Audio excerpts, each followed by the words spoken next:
तो ये आप लोग यहाँ पर देख सकते हैं अध्याय 7 हमारे क्या है, सामाजिक समस्याएं। ये कक्षा 8 के हैं, सामाजिक एवं राजनीतिक व्यवस्था भाग 3 का, यानी कक्षा 8 के विद्यार्थियों के लिए है। अध्याय 7 हमारे सामाजिक समस्याएं।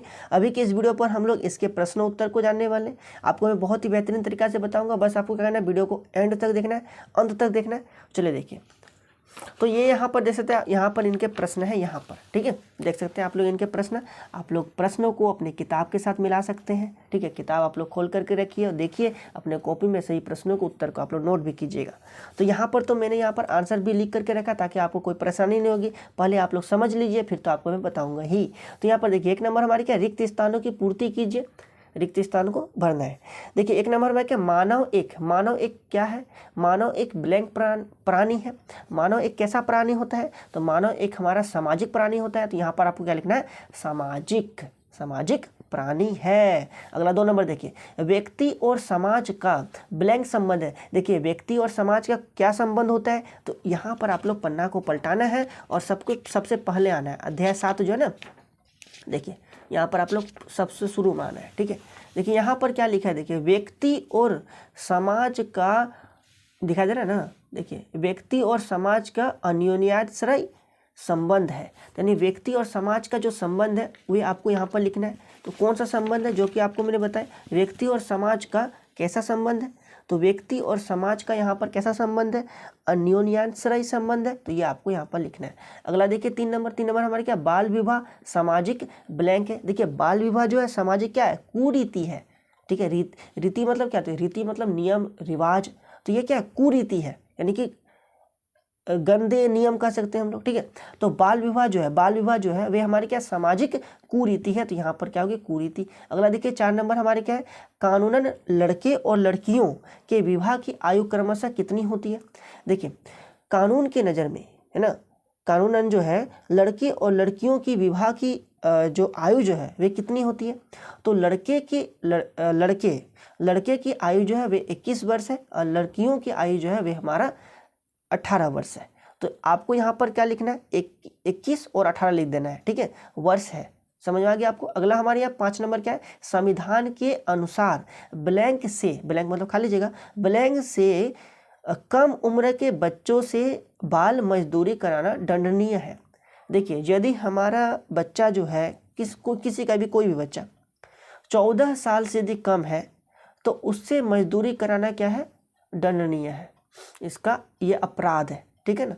तो इस प्रकार से यहाँ पर क्या होगा, 14 साल होगा। तो चलिए अब आपको मैं यहाँ पर आंसर दिखा देता हूँ। देखिए तो ये हमारा सामाजिक और राजनीतिक व्यवस्था 3 अध्याय 7 सामाजिक समस्याएं। देखिए आपके लिए मैंने यहाँ पर प्रश्न को उसके आंसर को लिख करके रखा है। 1 नंबर में आपको क्या लिखना है, सामाजिक, क्या लिखना है, सामाजिक। प्रश्नों को देखिए, मानव एक सामाजिक प्राणी है, खत्म हो गया। 2 नंबर में क्या लिखना है, व्यक्ति और समाज का कैसा संबंध है, तो व्यक्ति और समाज का संबंध है अन्योन्याश्रय संबंध है। अगला यहाँ पर देखिए ये लिख देना है आपको, ठीक है। अगला देखिए 3 नंबर हमारे क्या है, 3 नंबर है बाल विवाह सामाजिक ब्लैंक है। बाल विवाह सामाजिक क्या है, कुरीति है, क्या है, कुरीति है। अगला देखिए, अगला यहाँ पर देखिए हमारे क्या, 4 नंबर लिखा है कानूनन लड़के और लड़कियों के विवाह की आयु क्रमशः कितना वर्ष है, तो 21 और 18। तो यहाँ पर आपको क्या लिखना है, 21 और 18 लिखना है। अगला देखिए 5 नंबर है संविधान के अनुसार ब्लैंक से कम उम्र के बच्चों को बाल मजदूरी कराना दंडनीय है। तो क्या होगा यहाँ पर होगा 14 साल। तो यहाँ पर आप लोग लिख दीजिएगा 14 साल। तो इस प्रकार से आप लोग वीडियो को पॉज करके लिख सकते हैं। चलिए अब हम लोग अगले प्रश्नों को उत्तर को जान लेते हैं। तो देखिए अब हमारा 2 का 1 नंबर को पहले देख लीजिए।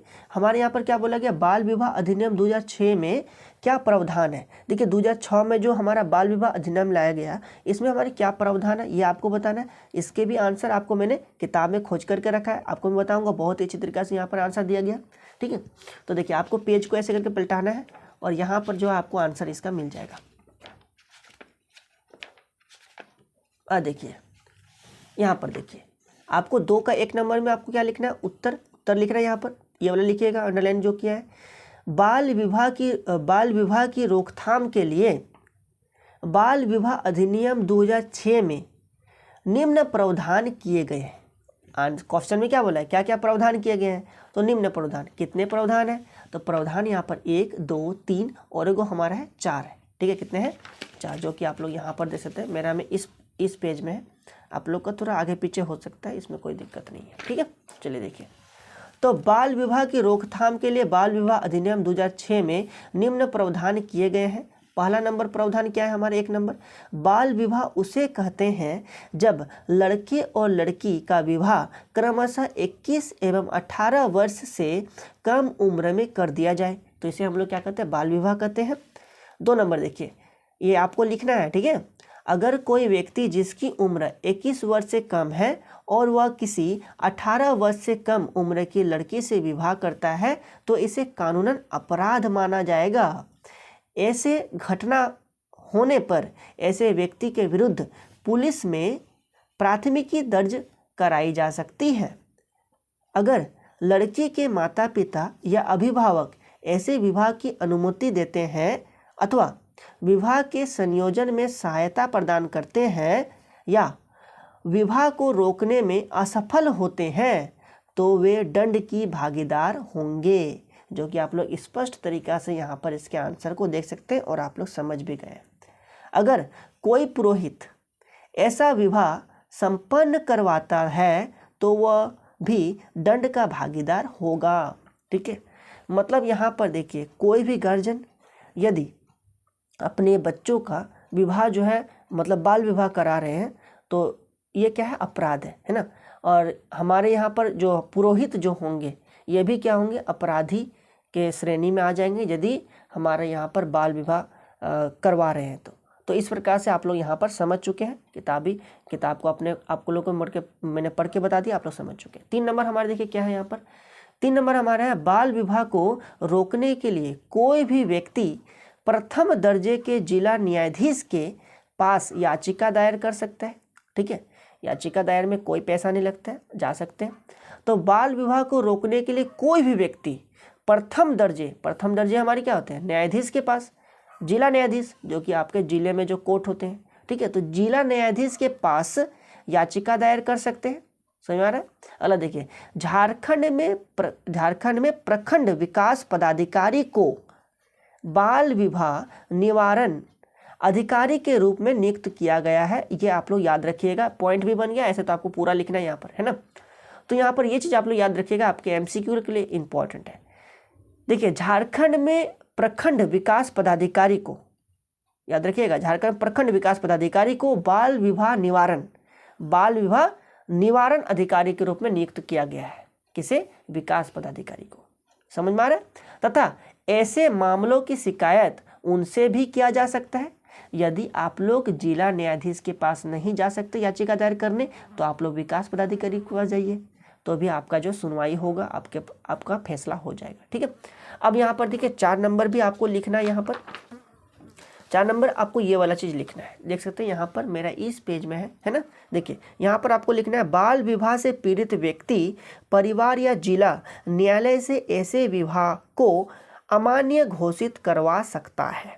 तो ये आपको 4 नंबर पॉइंट में लिख देना है। ठीक है, बाल विवाह से पीड़ित व्यक्ति जो है पारिवारिक या जिला न्यायालय से ऐसे विवाह को अमान्य घोषित करवा सकता है। तो ये आपको 4 नंबर में लिख देना है। इस प्रकार से यहाँ पर जो बहुत ही शानदार आपका जो है प्रश्न के उत्तर हो गया। ठीक है, चलिए, तो ये आपको मैंने कितना का बताया, 2 का 1 नंबर का बताया। अभी बहुत सारे और भी प्रश्न हैं, इनको भी हम लोग देख लेते हैं। चलिए देखिए, 2 का 2 नंबर हमारे क्या है, नशाखोरी के दुष्प्रभावों को लिखिए। देखिए, नशाखोरी आजकल का बहुत ही गलत आदत है ना। क्या है जो बताइए, बढ़ते जा रहा है, इसको रोकना है ना। देखिए, जागरूक बनना है आपको। तो नशाखोरी के दुष्प्रभावों को लिखिए। तो आपको यहाँ पर किताब से ही जागरूकता फैलता है, तो किताब पढ़िएगा तो बहुत ज़्यादा जागरूकता फैलेगा। देखिए, नशाखोरी के दुष्प्रभावों को लिखिए। ठीक है, चलिए आपको मैं ये वाला ढूंढ करके बताता हूँ। किताब में इसके आंसर दिए गए हैं, बहुत ही अच्छा यहाँ पर सभी के ना मिल जाते हैं। बस आपको किताब को बस अच्छा से लगन से पढ़ना है। देखिए यहाँ पर क्या लिखा है, नशाखोरी के दुष्प्रभाव लिखा है, 2 का 2 नंबर। यहाँ पर हमारा क्वेश्चन में क्या बोला था, नशाखोरी के दुष्प्रभाव को लिखिए, जो कि आप लोग सुस्पष्ट तरीका से यहाँ पर देख सकते हैं। इसी को आपको लिख देना है। ठीक है, आपको लिखना है यहाँ पर उत्तर मतलब प्रश्न को लिखने के बाद उत्तर लिखिएगा और लिख दीजिएगा नशाखोरी के दुष्प्रभाव निम्नलिखित है। उसके बाद आप लोग नंबरिंग करके लिखिएगा, 1 नंबर में ये वाला, 2 number, 3 number, 4 number, 5 number, 6 number, 7 number, ऐसे करके लिखिएगा। एग्जामिनर जो चेक करेगा ना बिल्कुल खुश हो जाएगा, आपको एकदम जितना नंबर का था उतना नंबर आपको मिल जाएगा। ठीक है, तो हमारे जो है नशाखोरी के दुष्प्रभाव 1 नंबर क्या होगा हमारा, एकाग्रता में कमी। एकाग्रता मतलब क्या होती है, किसी काम को करने में मन नहीं लगना ज़्यादा, एकाग्रता में कमी आ जाना। ठीक है, अगला हमारे क्या है, स्मरण शक्ति, याददाश्त चला जाना, स्मरण शक्ति मतलब कि भूल जाना, है ना, तो ये होती है नशाखोरी में। अगला हमारे 3 नंबर में देखिए स्वयं पर नियंत्रण कम हो जाना, स्वयं पर नियंत्रण जो कि आप लोग देखे होंगे शायद, है ना, नशाखोरी लोगों को, तो ये क्या है देखिए, इसको जागरूक बनाना है ना। देखिए तो स्वयं पर नियंत्रण कम हो जाता है और स्वच्छता में कमी आती है, स्वच्छता में कमी आ जाती है। अगला हमारे देखिए शरीर का वजन कम होने लगता है, तो शरीर का वजन कम होना। अगला हमारे क्या है, स्वास्थ्य संबंधी समस्याएं, मतलब कि स्वास्थ्य अपने शरीर को लेकर के बहुत सारे प्रकार के बीमारियां आना, है ना। अगला हमारे क्या, अपराधी प्रवृत्ति का जन्म लेना। देखिए अपराध जो है ना, अधिकतर अपराध जो है नशाखोरी कारण होता है ना, तो नशाखोरी के कारण अपराधी की प्रवृत्ति क्या होती है, बढ़ती है, इसके जन्म होती है। देखिए तो आपको क्या करना है, ये वाला पॉइंट आपको लिख देना है, नशाखोरी के दुष्प्रभाव, ये सब हो गया, आपको लिख देना है। ठीक है, चलिए तो 2 का 2 नंबर का आंसर आपको मिल गया। अगला हम लोग प्रश्न को देख लेते हैं। चलिए देखिए अगला प्रश्न हमारे क्या है, 3 नंबर। देखिए 2 का 3 नंबर प्रश्न हमारे क्या बोला गया, मानव तस्करी के क्या क्या तरीके हैं। देखिए मानव तस्करी जो है, आप लोग आए दिन न्यूज़ में सुनते होंगे कि मानव तस्करी होता है, तो मानव तस्करी से क्या क्या तरीके हैं, इसके क्या क्या तरीके हैं आपको बताना है। आप देखिए किताब में दिया गया है ना, बचाव का उपाय भी दिया गया, बस आपको किताब को पूरा पढ़ना है। ठीक है, आपको बहुत ही बेहतरीन समझ में आएगा, बहुत ही मज़ेदार यहाँ पर किताब आपको दिया है, आपके पास किताब है तो फ़ायदा उठाइए, है ना। देखिए तो मानव तस्करी एवं बाल तस्करी के तरीके, आखिर मानव तस्करी के क्या क्या तरीके, ये देखिए। तो पहला यहाँ पर आप लोग लिख लीजिएगा, मानव तस्करी के निम्नलिखित तरीके हैं। 1 नंबर लिखिएगा, 1 number, 2 number, 3 number, 4 number, 5 number, ऐसे करके आप लोग लिखना है। ठीक है, देखिए पहला हमें लिखना है प्रलोभन देकर, प्रलोभन मतलब क्या, लोभ दे करके। अगला हमारे क्या, धमकी द्वारा।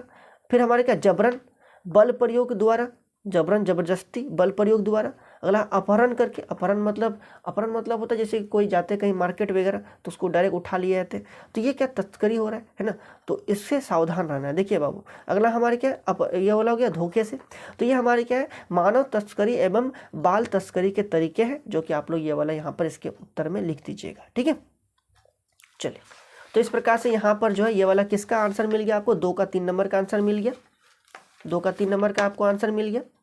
ठीक है, अगला हमारा प्रश्न क्या है, बाल श्रम क्या है, यही प्रश्न दिया गया ना, बाल श्रम क्या है। ठीक है, बाल श्रम क्या है, तो देखिए आपको मैं इसका भी प्रश्न आपको मैं आंसर ढूंढ करके देता हूँ, बाल श्रम क्या है। ठीक है, तो आप लोग ऐसे पेज पलटाइए, आपको मिल जाएगा। देखिए यहीं पर है, देखिए मिल गया 2 का 4 नंबर। सबसे पहले आपको यहाँ पर कुछ लोग लिखना है, जो कि इस पट्टी में मेरा यहाँ पर लिखा गया है, कुछ लोग, है ना।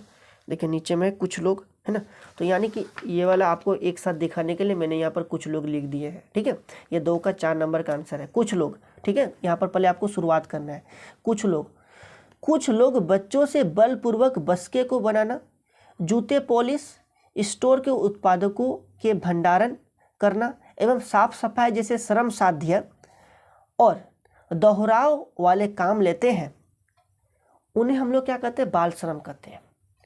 तो यहाँ पर प्रश्न क्या था हमारा, देखिए प्रश्न रिलेट कीजिए प्रश्न से, बाल श्रम क्या है, बाल मतलब क्या होता है, बच्चे, तो बच्चे से क्या किया जाता है, काम करवाया जाता है और उसे मजदूरी करवाया जाता है, दोहरा काम करवाया जाता है और काम करवाने के बाद उसे पैसे कम दिए जाते हैं, है ना।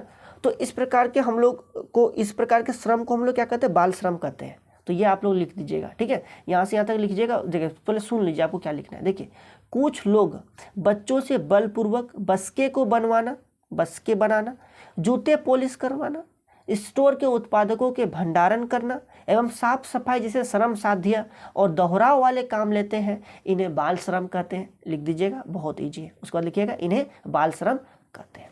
तो ये आपका रहा यहाँ पर 2 का 4 नंबर का यहाँ पर। ठीक है, देखिए आपको ना पूरा किताब पढ़ना है, आपके पास किताब है, आप लोग किताब पढ़िए। देखिए मानव तस्करी के शिकायत होने वाले लोग जो है, कौन कौन से शिकार होने वाले लोग जो है, कौन कौन से शिकार। ठीक है, नशाखोरी के बचाव के उपाय जो कि आप लोग यहाँ पर देख सकते हैं। आपको किताब पढ़ना है ना, किताब आप लोग पढ़िएगा तब ना अच्छा होगा। देखिए तो इस प्रकार से यहाँ पर जो आपको मैंने आंसर आपको मैंने बता दिए।